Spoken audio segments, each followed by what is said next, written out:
Hello, everyone. Welcome to Just for the Love of Reading, where we read books to inspire, motivate, and empower.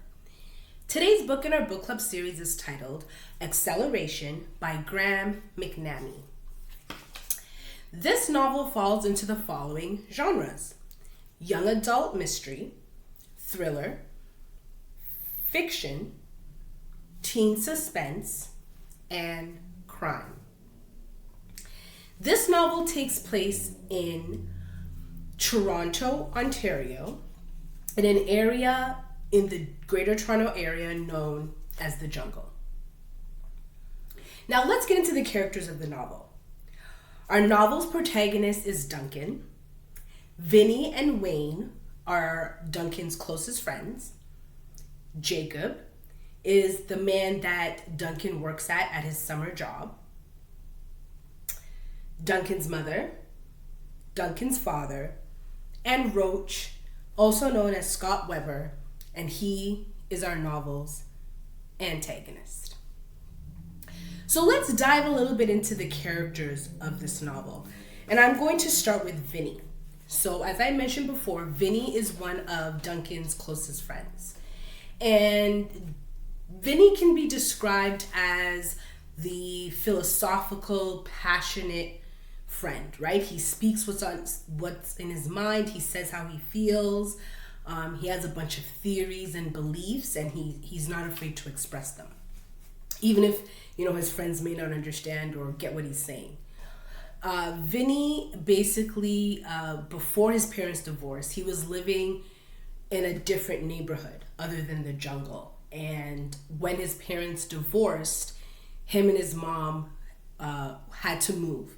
They had to move into the Jungle. And compared to what Vinny was used to, or the way that Vinny used to live, Vinny can really see the difference in social economic status from where he was living when his parents were together to where he is now.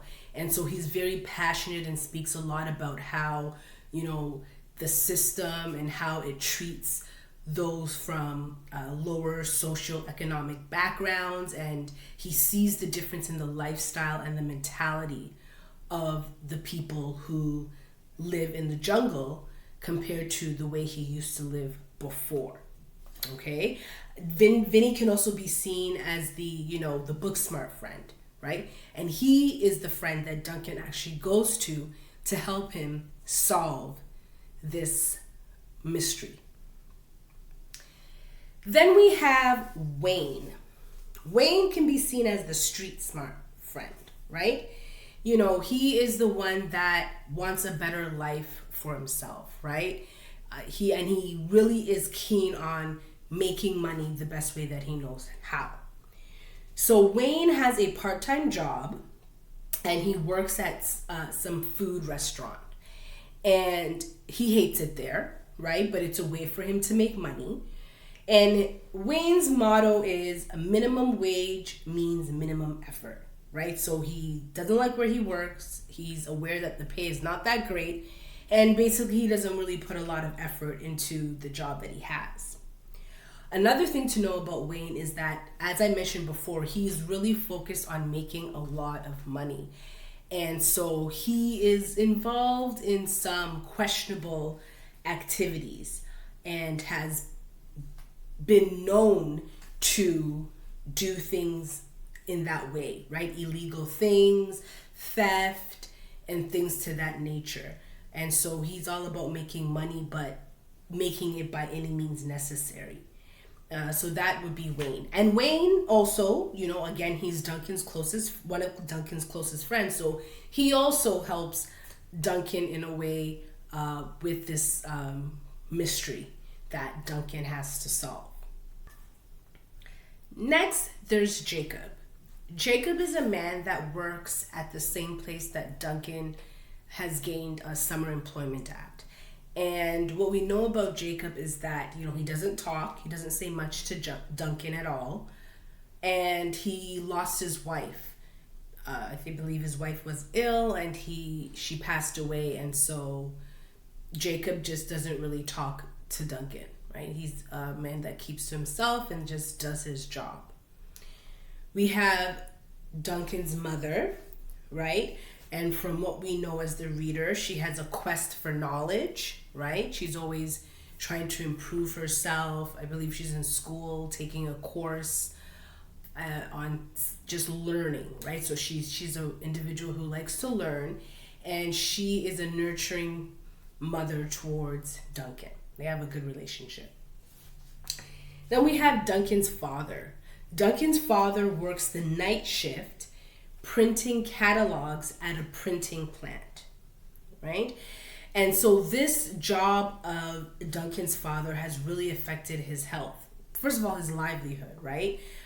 And his health. The chemical fumes from his workplace have had such a great effect on him that it's actually caused him to lose his appetite. So basically, he can't really, everything needs to be spicy in order for him to eat it. And so he basically has like a different food menu from that of Duncan and Duncan's mother. And so as the reader, I was really able to see that, okay, we really understand that Duncan's father's employment really sets the tone for their social economic status, right? They would be considered the working class. And so, Duncan sees the effects that his father's job has on his daily life, his livelihood, right? And so this is why Duncan's father is really encouraging and keen on allowing his son to have a better life and a better future. And so as a reader, I was able to see Duncan's father encouraging him to really make the best out of his life and pursue a higher education so that he can have a better life. All right, so let's get into our novel's protagonist, Duncan. Duncan is a teenage boy whose father got him a job working at the Lost and Found department for the TTC. And the TTC stands for the Toronto Transit Commission. So it's the Lost and Found department for the bus and subway service in Toronto. So the reader is aware of the depressing state that Duncan is working at, right? So the Lost and Found department for the TTC is basically underground. And so Duncan works in an environment where there's like poor ventilation, there's, no windows, poor air quality. He's stuck there for about 6 to 8 hours a day. And so Duncan really allows the reader to see that, okay, this is not an ideal place to work. It's actually very, very depressing, right? And so that's where Duncan is working alongside Jacob, right? Duncan lives in the jungle, as I mentioned before, and it's an area in the GTA, and this area would be viewed as, those who live there are of a lower social economic status, right? And so the reader is able to get a very good understanding that Duncan's environment could be considered an environment filled with poverty, right? The mindset of the individuals who live there, the environment of the individuals who work there, that is where Duncan is being raised. And a big indicator of Duncan's status or the conditions of his living is that he does not have air conditioning. He does not have AC, okay? And this is during the summertime where it is sweltering hot in the city of Toronto, and his family does not have AC. And this is as a reader, I really saw this as a really important point in the novel, because allowing for the reader to see that there's no AC really reflected the conditions that he was in, right? And in the novel, it describes there are times when Duncan is so hot, he has to use, a fan to cool himself off. Sometimes he can't sleep because it's so hot. There was a time where him and his mother were watching a movie that was in the winter in Russia, just so they can get that feel cool in a hot environment. And as a reader, it just really made me realize, just something as what one may be considered basic as air conditioning really can be a determining factor on someone's social and economic status. And so, again, as a reader, I was really able to see that, you know what, Duncan and his friends are living in a poverty environment. You know, the mentality there is not that optimistic, right? They don't really see people making the most out of their lives coming from there. You know, the environment is not the easiest. You know, they don't have air conditioning in the summertime. And so the reader really understands the environment and the mentality of our novel's protagonist, of Duncan, and those around him as well. Another factor to point out is that, you know, living in the jungle, living in his environment, him and his friends have never really seen examples of people who have been able to get out of that environment and make something of themselves, right? And so this has really affected their mentality and their belief, you know, in themselves, and that things will get better for them. Now, in addition to Duncan's living environment, his home environment, and his work environment, Duncan can be described as a character who just has a very pessimistic attitude towards life. And another important factor to add to that is that Duncan is haunted with the guilt of not being able to save a girl who was drowning. That wasn't too far away from him, right? So it was an incident where he was in the water, you know, this girl was drowning, but he couldn't save her on time. And so unfortunately the girl passed away.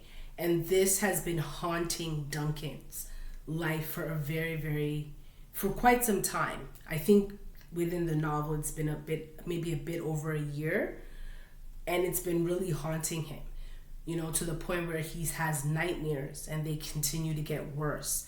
He seeks therapy, right? And that didn't seem to be helping him. His girlfriend had to end their relationship because of his behavior, right? I think he was becoming too overbearing for her and too overprotective of her, that she just couldn't handle it and she broke up with him. And so this traumatic incident that Duncan experienced has really affected his life. And as a reader, I'm able to see, you know, the different nightmares that he has, the way it's affected his mentality, the guilt that he feels for not being able to save her, the anxiety that he feels, you know, and just for a young boy, it's just so unfortunate because he is a teenager, right? And really carrying this guilt. Just very, very unfortunate. All right, so let's get into the mystery part of the novel. So remember how I told you that Duncan works at the Lost and Found department for the TTC? So Duncan happens to come across a notebook that basically goes into the mind of a serial unaliver. So Duncan comes across this book, and, you know, it has no labels in the front. So he opens it and starts reading it. At first, he's not really sure what to make of this. He's probably thinking, oh, this is just some weirdo just writing some sort of entries into this notebook. But the more and more he reads it, he realizes that the entries in this notebook actually have a pattern. And the pattern is of a man, an individual, because we don't know if it's a man yet, an individual who basically recorded their accounts of their different acts of destruction.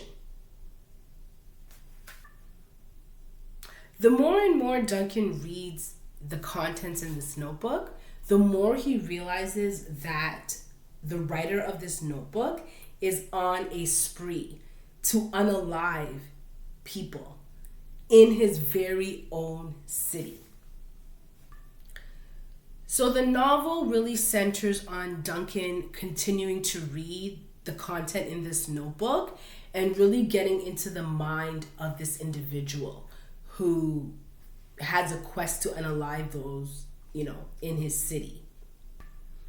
Duncan becomes absorbed with this notebook and the contents in this notebook and goes on a mission to figure out the mindset of this individual and to also figure out the next move. So, the reader wants to know,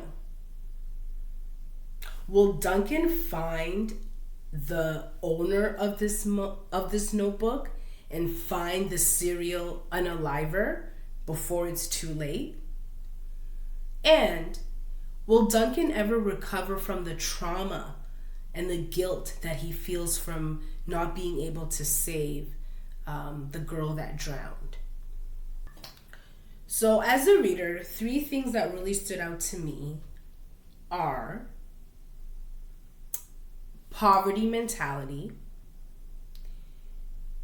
trauma for an adolescent, as well as the mindset of a psycho unaliver. All right, so let's start with poverty mentality. So as I mentioned before, Duncan and his friends and his parents, those closest to him, live in an environment that is considered to be one that's filled with a lot of poverty. And poverty mentality is really a real thing, right? When you live in an environment that has limited resources, right? For those who live in it, you feel that there's limited resources and you resent it and you have certain feelings towards it, as Duncan does, right? As I mentioned with the lack of air conditioning.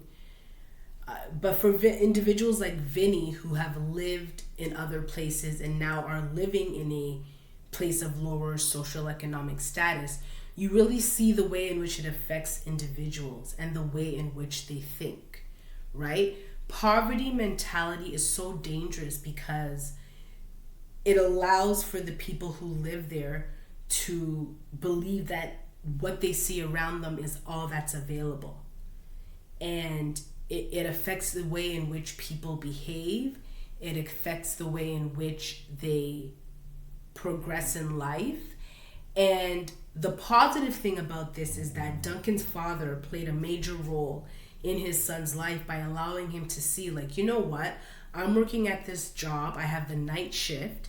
And kudos for those who work night shifts, because that's not normal, right? To work in the night, I can only imagine what it does to an individual to work the night shift. And then the job that he works at has completely affected his physical health to the point where he can't even eat the same as his family members.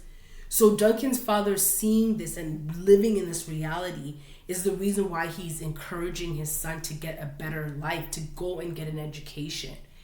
And, and for Vinny, who lived in better environments before his parents divorced and had to move to the jungle. So Vinny was able to see what life was like in another area, and then to see how it could be with limited resources, which is one of the reasons why I think he was so passionate and expressed himself and understood that the environment that he was in the jungle was it wasn't fair, right? And I always believe that, the best way to change the mentality of a person in poverty is through exposure.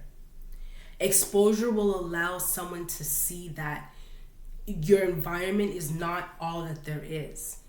Exposure will allow someone to believe that things could get better, that there could be a better way.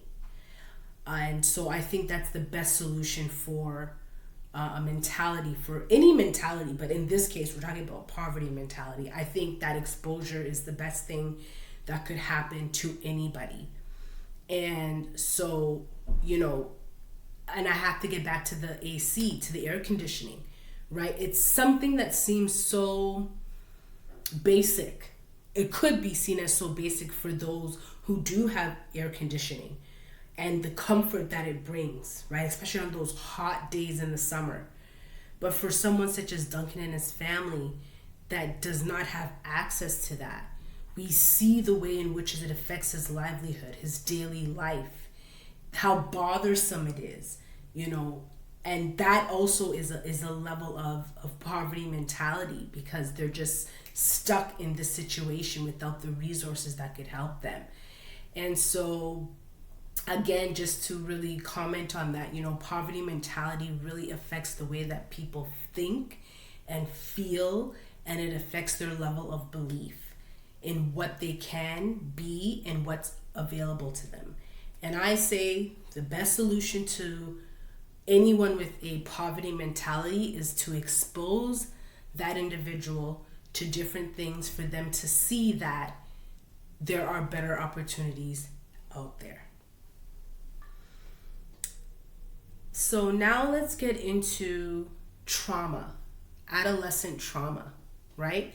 As I mentioned, Duncan is a teenager, and Duncan is living with this traumatic experience of not being able to save a girl that drowned. And as a reader, I was able to see the way in which it affected Duncan. He would have nightmares. He would be afraid to go into the pool. It affected his relationship with his ex-girlfriend, who had to end the relationship. His friends didn't really understand how much it was affecting him, right? His dad tried to talk to him and, give him advice and counsel him. However, despite all that, Duncan just felt so alone, and Duncan felt so alone. Just being a young boy having to deal with such a traumatic experience. I think that a lot of the times, there's so many kids and adolescents and children younger than teenagers that go through such traumatic experiences, and they still have to show up, and they still have to act like everything's okay. And they may appear to be resilient and they may appear to be fine on the outside, but their mental health and their mental wellness is just being broken. And as a reader, it just was so sad to know what Duncan was going through in terms of the nightmares that he was having and his inability to go into the pool, and just feeling so alone, and despite the love and support that he had around him. And I think for those of us who have read this, I think it's fair to say that Duncan's determination in figuring out and finding the serial unaliver, the psychopath that wrote in this notebook, was something he needed to do.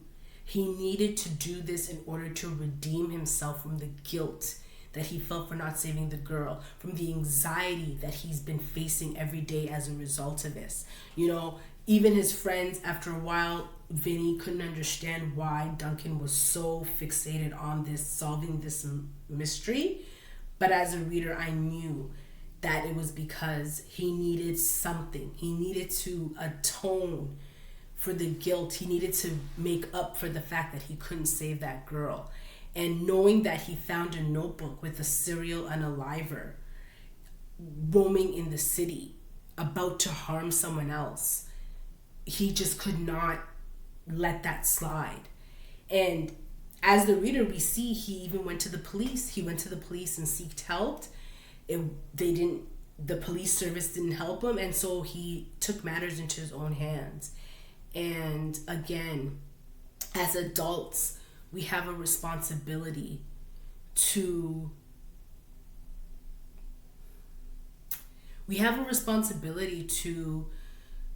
recognize the trauma that children and adolescents are facing and that they're carrying, and just do the best we can. Let them know that they're loved. Let them know that they're not alone. and let them know that there is a way out and there is life after that traumatic event. So now let's get into the mindset of a psycho unaliver, a sociopath, whatever you want to call it. Now, for those of you who watch my videos, you should know that I love historical fiction genres. That's just my thing. So reading a book like this that focused on crime and mystery definitely was interesting, and it definitely challenged my mind. So now let's get into the mind of a psycho unaliver and a psychopath, because I think that this novel did a good job of doing that. So as the reader, what I was able to recognize is that the antagonist, known as Roach, had a traumatic childhood experience, right? He grew up with a mother and a grandmother that were abusive to him. His mother, let's just say his mother abandoned him for other things, for other people and other things. And so he definitely felt that neglect from his mother. And then his grandmother was not very loving and nurturing towards him. So as a little boy, he dealt with this neglect and abuse from the females in his life who were supposed to love and nurture him. So this already gives him a hatred for females, right? Based on the treatment of the women who were supposed to show him the most love, his mother and his grandmother. Now, nothing is mentioned of the father of our antagonist, so it's safe to assume that he wasn't around. So being a child and having to witness and experience abuse and neglect from the women who are supposed to love and care for you left him with a sense of powerlessness, right? A lack of control. And so what happens to this little boy, okay, who experienced this as a child, there's this need for control as he matures into an adult, right? This inability to control the circumstances that he was in as a child heightened his senses and need for control as an adult. Now, I was able to see that, you know what, this Roach character started off doing little things, right? So Roach started off unaliving animals, right? Doing cruel things to animals. Then Roach started doing things like starting fires in buildings, right? Destroying property. So it builds up. And then when he realized that that wasn't enough for him, his next quest was to make his next victims human beings, specifically females. And this is what Duncan is able to take from reading the contents in the notebook. That the Roach started off by harming animals, destroying buildings, wanting more of a fix, wanting a greater thrill, and so he decides to move on to unaliving humans, specifically women. With this notebook, Duncan is really able to pay attention to detail and pay attention to the thoughts and the actions of this serial psychopath. And because of this, Duncan is able to, really figure out what's going on. And as I had mentioned, he uses his closest friends to help him, solve this mystery, right? We have Vinny, who's considered the book smart friend of the group. Vinny helps him do the research and figure out the mind of a psychopath. Wayne is the one that really helps him with gaining entrance into the environment of Roach, right? And so, he does have people helping him along the way and helping him through this journey of solving this mystery, right? And finding Roach before he actually goes and acts out on his quest to unalive a few women in his city. There are so many parts of this novel that I wanted to mention, but I didn't want to give any part of it away in case you want to read it and, just figure it out. And I think this is a great novel. It's young adult literature. Probably not even young adult, I would say children's literature or adolescent literature. That's what I'm trying to say, right? I think it would be a good book for someone to read, a family to read, parents to read with their children. You could have discussions about it and talk about it, right? It deals with, again, as I mentioned, adolescent trauma, and it's also a mystery, a crime mystery case. And I think it would be really interesting for adolescents to read, teenagers to read, as well as adults to read, and really as an adult to really understand that, again, like I said, there are a lot of adolescents out there that are dealing with a lot of trauma that they hide, and how can we help them with that, right? And then also the aspect of solving this mystery. Who is the who do you think did it? Do you think the antagonist is going to be successful in completing their acts and their motives? And so all these things are just, really, really good. I really, really like this novel because I think, again, it touched on socioeconomic status. It highlighted trauma, and it also highlighted crime mystery, right? So there was just so many different elements in the novel that I thought was really insightful and interesting to read. And I also love the author's writing style, right? The author did a great job of writing. I felt, in my opinion, like an adolescent would, right? The language is very appropriate. The tone of the speech is very appropriate. So I really appreciated that as a reader. So yes, for those of you who have read Acceleration, I'd like to know what are your thoughts on this novel in the areas that we discussed.